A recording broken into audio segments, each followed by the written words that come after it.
이 에베소서 1장 3절에서 6절은 우리 교우들은 다 외우시도록 합시다.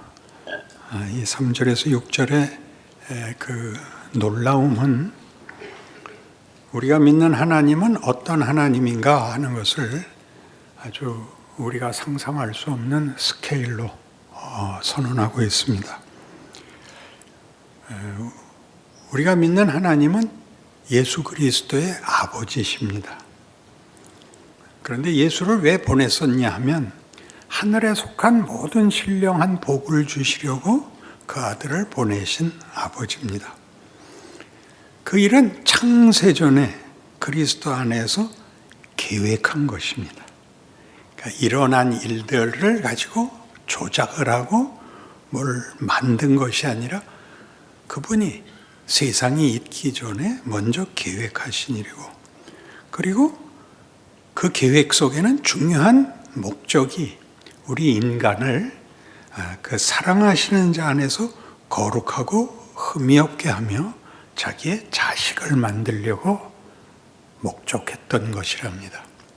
그리하여 우리로 하여금 그의 일하심의 결과에 대하여 우리가 그 하나님을 찬송케 하는, 우리를 항복시키며 만족시키며 그것이 하나님의 자랑이라고 하시겠다. 이게 이제 에베소 1장 3절에서 6절입니다. 그런데 이런 이제 종교적 용어들이 좋은 말만 쭉 이어져 있으니까 약간 현실성이 부족하고 보통 구체적이지 않은 경우가 많은데, 이게 얼마나 구체적인 얘기인가를 이렇게 우리가 이해할 수 있는 데서부터 추적하겠습니다. 모든 종교는 그 신앙의 대상이 있어야 됩니다. 그럼 신앙의 대상은 적어도 우리가 원인을 제공하면 결과를 보상하는 정도로는 신앙의 대상이 될 수 없습니다. 우리가 결과를 만들 수 없는 것을 요구해도 그것을 만들어줘야 신이 되는 것이죠. 신앙의 대상이 되는 것이죠. 그러니까 신은 우리 기독교적 용어를 쓴다면 은혜를 베풀 수 있어야 되고 기적을 베풀 수 있어야지 신앙의 대상이 되지, 말이 되는 범주 안에 있으면 신이 될 수도 없고 종교가 성립이 될 수 없으며 신앙이라는 말을 쓸 수가 없습니다. 이런 문제에 가장 그 신앙 문제가 왜곡되어 있는 게 무속신앙입니다. 무속신앙이라는 것은 대상은 없고 소위 신자가 치성을, 간절함을 가지면 바라던 것이 이루어진다고 믿는 것을 무속신앙이라고 합니다. 그래서 거기는 대상에게 요구가 없고 본인을 복죠. 비나이다 비나이다, 겨울 한밤중에 나가서 소복을 입고 물을 끼얹고 자기를 괴롭히고 자기를 자해해서 천지신명, 굉장히 애매한 표현이거든요. 신이라는 존재가 있다면 나의 이 정성에 답을 하십시오. 이게 이제 무속신앙입니다. 근데 이 무속신앙은 우리가 만든 신앙이니까 인간이 우리 모두에게 이 요소가 있습니다. 그래서 기독교에도 이 비나이다 비나이다는 가장 초보적인 단계에 아주 많이 쓰입니다. 근데 그게 쓰여서 하나님이 보답을 하면 하나님을 이렇게 알아나가야 되는데 거기서 보통 멈춥니다.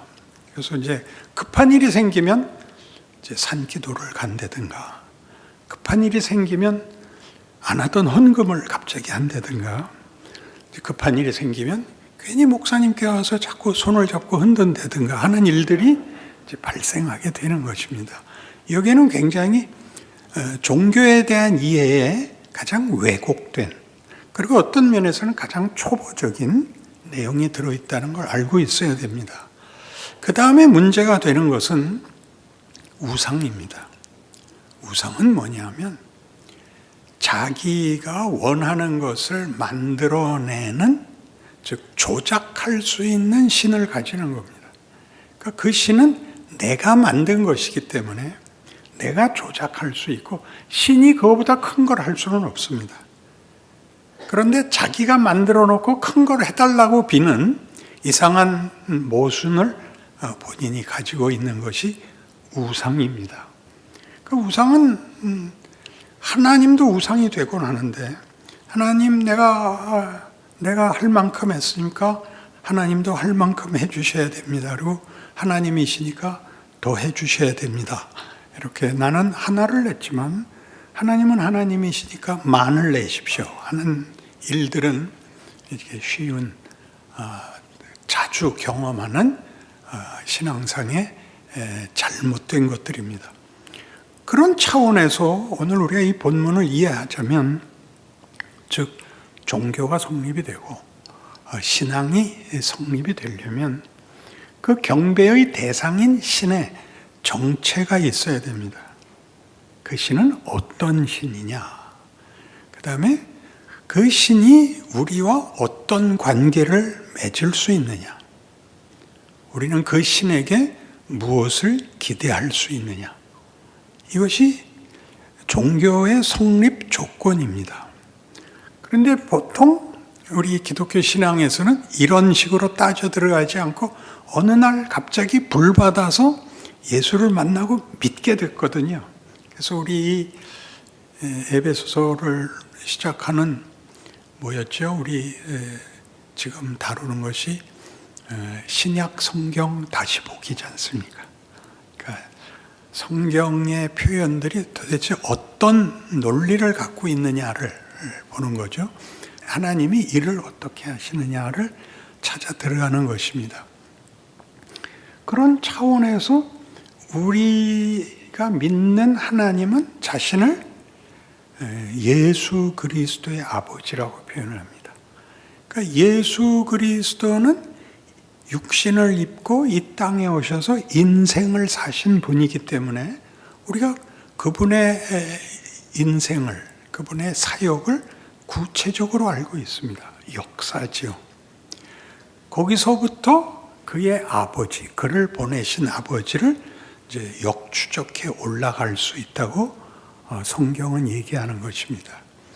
그러니까 하나님은 어떤 분이냐, 그리고 하나님은 우리에게 도대체 무엇을 요구하며 우리 보고 어떻게 하라고 하느냐 하는 것들이 말하자면 예수 안에서 설명이 돼서 오늘 본문에서 본 바와 같이 하늘에 속한 모든 신령한 것을 주고 싶어 하시고 우리를 사랑 가운데서 거룩하고 흠없게 만들려 하시며 그의 자식을 자녀로 삼겠다고, 그것이 그분의 가장 큰 뜻이요 권능이요 영광이라고 말하자면 우리의 행복과 만족이 당신의 영광이라고, 우리가 우리 자식의 만족이 부모의 영광인 것 같이, 시중에서 말하는 영광은 최고의 권력의 자리를 영광이라고 하지만 성경에서는 이와 같이 아주 차원이 다른 말을 쓰고 있는 것입니다. 그러면 우리가 우리의 신앙의 대상인 하나님을 얘기할 때마다 우리가 기독교라고 하는 것 같이 우리는 예수를 믿는다고 얘기를 해버려서 하나님 아버지께서 그 아들 예수를 보내서 이 신앙에서의 최고의 주인은 하나님 아버지이심에도 불구하고 우리가 예수를 믿는다. 그래서 기독교는 그리스도라는 말을 한문으로 쓰고 우리말로 읽어서 기독교가 됐죠. 그러니까 그리스도교, 예수교인 것입니다. 예수 안에 나타내셨기 때문에. 그러니까 아까 서두에 얘기한 것 같이 종교가 성립되려면 믿음의 대상이, 신앙의 대상인 신의 정체가 밝혀져야 되는데 성경은 그 얘기가 있는 거죠. 예수 그리스도의 아버지인 것입니다. 그러니까 예수 그리스도의 아버지로서 하나님이 자신을 그 신앙의 대상인 신으로서 우리에게 제시를 할 때, 그러니까 우리는 예수부터 따라 들어갈 수밖에 없습니다. 근데 예수를 논하면 우리는 이제 실존적 신앙으로 시작을 한다 그랬죠. 예수를 만나고 죄사함을 얻고 그를 믿음으로 영생을 얻는다는 걸 아는 일이 급격하게 이렇게 뭉쳐져서 우리를 깨우칩니다. 또 시간이 걸려서 이걸 이해하는 것도 물론 있습니다. 그러나 지금 얘기한 이런 죄인임을 깨닫고 죄사함을 알게 되고 은총에 의한 기쁨을 맛보고 이 세상이 줄 수 없는 황홀경, 어떤 확신 같은 걸 얻어서 오늘 죽어도 난 천국에 간다라는 신앙의 확신이 어느 날 이렇게 딱 자리를 잡습니다. 그러나 성경이 얘기하는 하나님은 이렇게 시간적으로 굉장히 긴 과정을 거쳐서 설명을 합니다. 신약은 구약을 이어오고 있지 않습니까? 그 긴 얘기 속에 하나님은 자신을 설명하고 있죠. 그래서 신약을 시작하는 마태복음 1장 1절은 기이하게도 아브라함과 다윗의 자손 예수 그리스도의 계보라 이렇게 나옵니다. 그러니까 예수를 논하려면 아브라함과 다윗을 알아야 예수를 알고 예수를 제대로 알아야 그를 보내신 하나님을 알게 된다. 이렇게 성경은 얘기합니다. 그러면 우리 일단 우리의 신앙의 어떤 근거와 논리와 이해를 위해서 예수를 알려면 아브라함의 존재와 생애를 찾아가는 수밖에 없습니다. 창세기 12장. 잘 아시는 성경이지만 다시 한번 보십시다. 창세기 12장 1절부터 봅니다. 여호와께서 아브라함에게 이르시되 너는 너의 고향과 친척과 아버지의 집을 떠나 내가 네게 보여줄 땅으로 가라. 내가 너로 큰 민족을 이루고 네게 복을 주어 네 이름을 창대케 하리니 너는 복이 될지라. 너를 축복하는 자에게는 내가 복을 내리고 너를 저주하는 자에게는 내가 저주하리니 땅의 모든 족속이 너로 말미암아 복을 얻을 것이니라. 이렇게 됩니다. 이 선언은 놀랍죠. 아브라함은 복의 근원이 되며 아브라함으로 인해서 땅의 모든 족속이, 그 스케일이 굉장히 큽니다. 우리가 예수를 믿어야 천국 가고 믿지 않으면 지옥 간다라는 이분법은 그렇게 쓸 수 없는 것입니다. 그건 그 개념은 또 다른 이분법이고 하나님의 기본 의도, 계획은 인류를 구원하기로 하는 것입니다. 모든 인류를 복받게 하는 것입니다. 그런데 이게 12장이 나오잖아요. 그죠? 12장이 나온다. 그래도 못 알아듣죠. 앞에 11장이나 있단 말이에요. 그러니까 비로소 여기서 복이 선언되고 있단 말이죠. 앞은 뭐였죠? 타락입니다. 하나님이 사람을 만들고 그에게 복을 약속합니다. 인간은 하나님의 형상이며 온 세계를 다스릴 권한을 가진 그런 존재였습니다. 딱 하나의 금지 명령이 있었습니다. 선악과는 먹지 말아였습니다. 그런데 먹었습니다. 그래서 하나님이 경고한 대로 그는 죽습니다. 당장 죽지 않습니다. 900살이나 살다 죽습니다. 그런데 그의 후손은 다 죽습니다. 선조가 죄를 졌기 때문에 그 이어진 뒤를 잇는 자들이 다 그 DNA를 받아서 사망 아래 있게 됩니다. 그 모두가 살아있는 동안 죄만 져서 하나님이 진노하셔서 노아 홍수로 싹 쓸어버리고 경건한 노아로 새로운 시조를 만듭니다. 그러나 노아의 후손들도 똑같이 죄를 짓고 마지막에 바벨탑을 쌓고 하나님과 대적하려고 해서 하나님이 그들을 다 흩어버리고 이제 그냥 혼자 살기로 하시지 않고 아브라함을 불러내는 것입니다. 그래서 아브라함에게 너는 복의 근원이 된다. 너를 인하여 모든 족속이 복을 얻는다라는 말은 엄청난 말인 겁니다. 문맥상 안 맞기 때문입니다. 다 죽어버린, 이걸 먹으면 다 죽는다 해서 갑자기 느닷없이 여기 와서 내가 네게 복을 주겠다가 된 겁니다.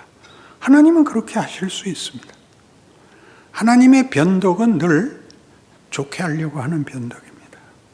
우리의 변덕은 나쁘게 하려고 하는 변덕이고, 하나님의 변덕은 변덕이라 그러면 안 되죠.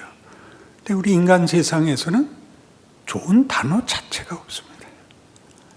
변덕을 좋게 부린 사람은 없으니까. 그렇지만 부모는 다 변덕을 부립니다. 자식 앞에서. 그럼 이런 일이 왜 이루어지느냐? 하나님이 아담을 만들었을 때 아담이라는 인간에게 하나님이 특별히 허락한 아주 복된 그 권리가 있었는데, 자유. 그는 자유인입니다. 선택의 권리가 있는데, 아담은 그 선택의 권리를 적극적이고 좋은 곳에 쓸 틈이 없이 맨 처음 한 게 명령을 어긴 것이었습니다. 그래서 아무것도 못하고 죽었죠. 이게 뭐가 문제가 되느냐 하면, 하나님이 아담에게 하나님에 대하여 이해하고 항복해야 할 과정을 밟을 틈이, 기회가 없이 죽어버렸다는 겁니다. 그래서 아브라함에게 와서 아담에게 너 이거 먹으면 죽는다 라고 얘기한 것까지, 내가 너는 복을 삼겠다 라고 선언함으로써 아브라함에게는 계속 하나님이 누구신지를 이제 설명을 해나가기 시작하는 것입니다. 알아듣는다, 못 알아듣는다, 모르지만 아는 척한다. 거기가 이제 믿음입니다. 신이 자기를 믿는 자에게 누구냐? 주문의 대상이냐? 조작의 대상이냐? 그러면 신앙이라는 건 필요 없는 겁니다. 그렇지 않습니까? 기계적 조작을 하면 그만이니까. 그러나 신앙이라는 건 대단히 인격적이고, 그리고 전인적인 그 교류를 근거로 해야 신앙이라는 말이 나오는 것이죠. 신앙이란 기대하고 항복하고 원하고 하는 것이 진정한 신앙이지요. 그러니까 그것이 다른 데는 없죠. 인격적인 신이란 하나님을 제외하고 없으니까. 그래서 하나님은 이제 아브라함의 인생 속에서 하나님이 누구신가를 이제 계속 그의 인생 속에서 계속 도전하시고 만나고 하는 일들이 벌어지게 되는 겁니다. 그러니까 아브라함의 생애는 우리가 대강 압니다. 큰 사건들을. 아브라함 부름을 받고 와서, 그는 원래 저 갈대아 우르에 살던 사람인데 하란을 거쳐서 여기 가나안, 지금의 이스라엘 땅에 와서 살다가 기근이 들어서 굶어 죽게 돼서 애굽에 내려갑니다. 근데 그때 이제 자기는 보호받을 수 있는 아무런 힘이 없는 상태에서 외국인으로 들어가는 거니까, 그때야 법과 질서라는 것이 지금만 못할 때니까, 아내가 미인이고 아내로 인하여 자기 목숨이 위태해질까 봐 누이라고 가서 속이는 바람에 바로가 뺏어가죠. 그래서 데리고 갔더니 밤에 하나님이 나타나서 너 죽을래? 이렇게 됐습니다. 그래서 아이고 누구십니까? 왜 그러십니까? 너 왜 내 백성 아브라함의 아내를 뺏어와서? 아닙니다. 전 몰랐습니다. 그래 네가 몰랐기 때문에 내가 봐주는 거다. 얼른 돌려줘라. 그래서 바로가 벌벌 떨고, 야, 너 때문에 나 죽을 뻔했어. 네 하나님이 나타나서 네 거짓말 때문에 죽을 뻔했잖아. 얼른 데려와. 이렇게 됐죠. 그러니까 아브라함은 뭐야? 나를 부른 하나님이 아주 바로를 짓밟았다고 이렇게 하나씩 배우는 겁니다. 그래서 올라왔는데 조카하고 같이 있는데 둘이 함께 살 여유가 없습니다. 모자랍니다. 목축지가. 그래서 헤어질 수밖에 없습니다.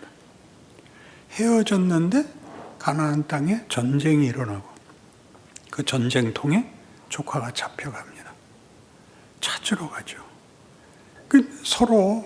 서로가 힘이 돼야 되는 혈육이니까. 그 가서 이깁니다. 희한하죠. 왕들의 세 나라와 두 나라의 연합군과 동맹군의 싸움에 끼어들어서 그 롯을 잡아가는 측에 포로가 되어 있는 롯을 찾아오면서 힘을 얻게 되죠.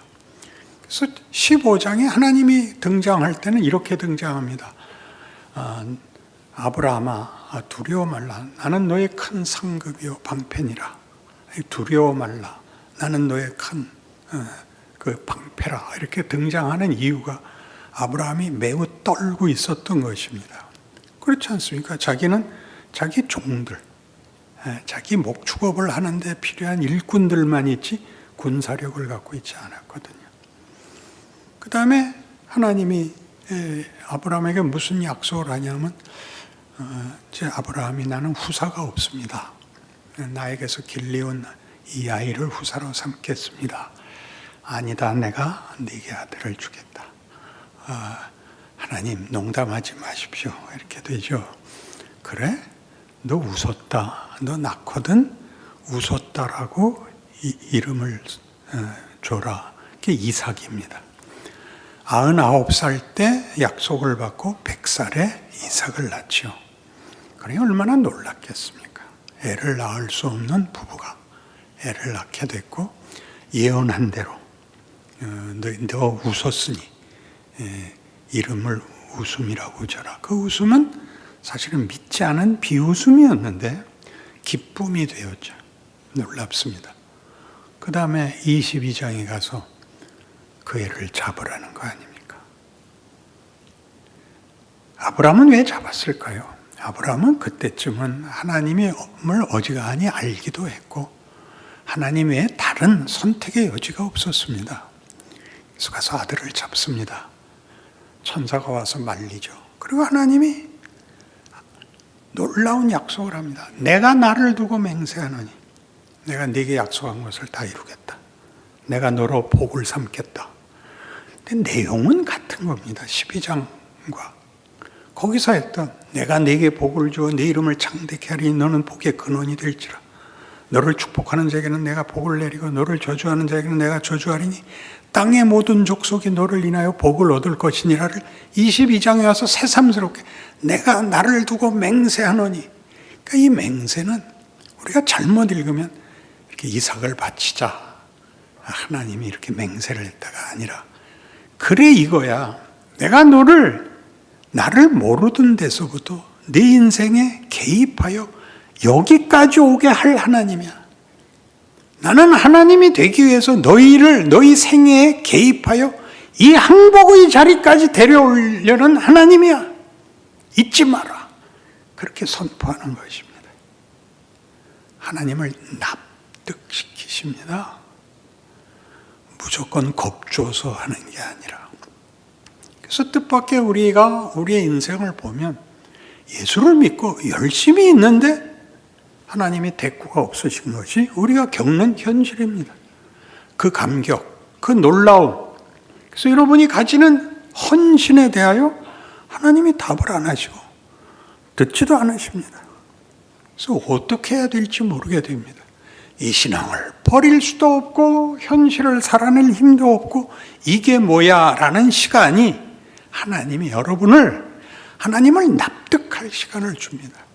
하나님이 여러분을 불렀다는 조건 속에서, 목적을 허락했다는 조건 속에서 이제 하나님이 여러분을 납득시키는데 하나님이 누구신가와 너는 내게 무엇이 되어야 하는가가 함께 인생 속에 엮어지는 것입니다.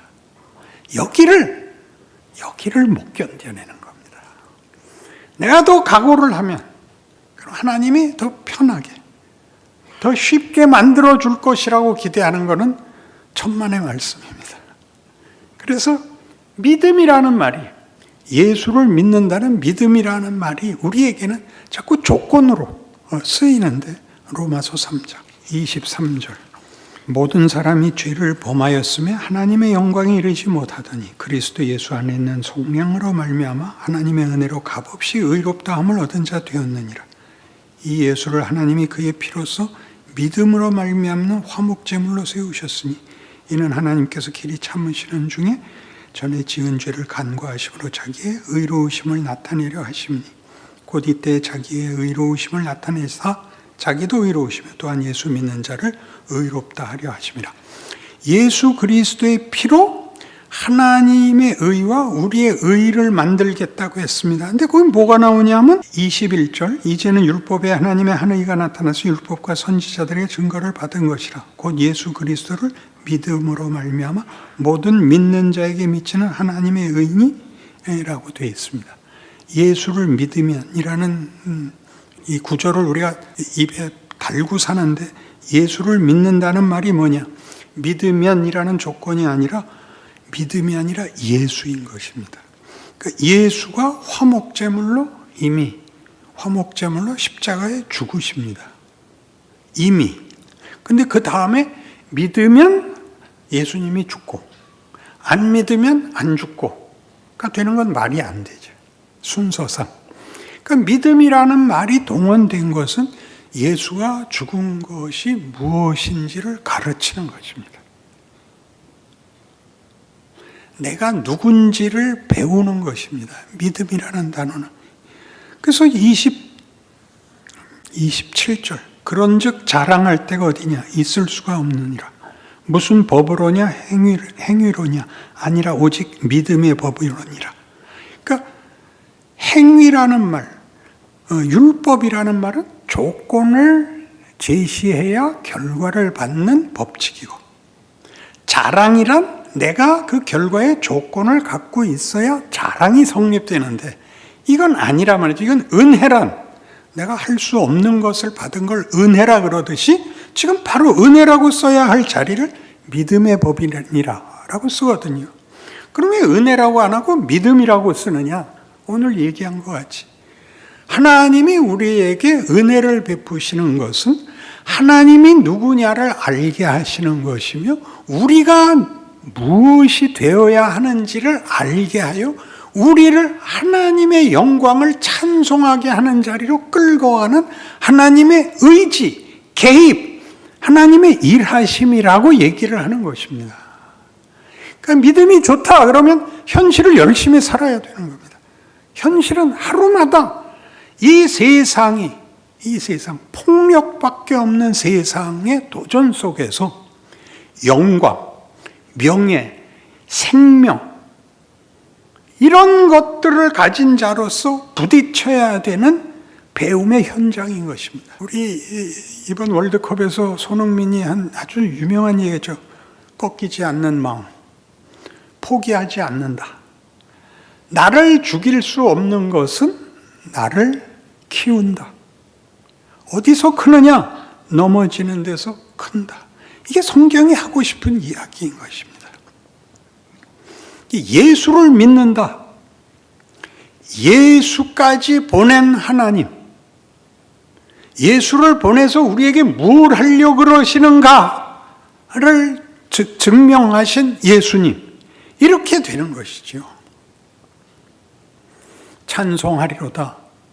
하나님 곧 주 예수 그리스도의 아버지께서 하늘에 속한 모든 신령한 복을 우리에게 주시려고 창세전에 우리를 택하사 그리스도 안에서 그의 앞에 거룩하고 흠이 없게 하시려고 이런 모든 표현들이 무엇인가를 보시라고요. 하나님이 만들어가고 있는 것입니다.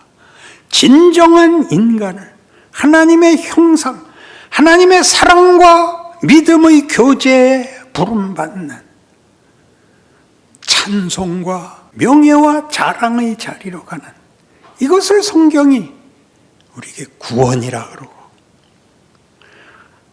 하나님이 우리 아버지 되었다고 선언을 하고 우리는 그의 사랑을 입은 자녀이며 현실 속에서 시험과 공포와 두려움 속에서 그 아들이 십자가를 지고 죽음까지 뒤엎은 것 같은 형통하기 때문에 찬송이 나오는 것이 아니라 어떤 것도 이기는 생명의 힘이 영광과 진리에 관한 하나님을 아는 실력이 우리로 하여금 하나님이 우리에게 목적한 것에 대하여 항복하게 만드신다. 그게 성경이 약속하는 것입니다. 여러분의 하루하루를 하나님이 도전하시고 만드시는 것입니다. 기도하십시다. 하나님 아버지, 우리 하루의 인생의 깊이와 무게를 깨우칩니다. 하나님 일하십니다. 열심히 반응하게 하옵소서. 넘어지면 일어나게 하옵소서. 더 나아지고 멋있어지게 하사 우리 입술에 기어코 찬송을 담으소서. 예수님 이름으로 기도합니다. 아멘.